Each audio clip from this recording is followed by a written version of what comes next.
Live mula sa ABS-CBN News Center, Manila. Ito ang TV Patrol! Magandang gabi, bayan. Simulan natin ang balitaan.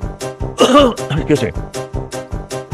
Simulan natin ang balitaan sa pagkakabaril sa isang minor de edad ng kapwa niya minor de edad. Kung saan patay ang isang 14 na taong gulang na binatilyo matapos mabaril ng isa namang 16 na taong gulang na lalaki sa Taguig City.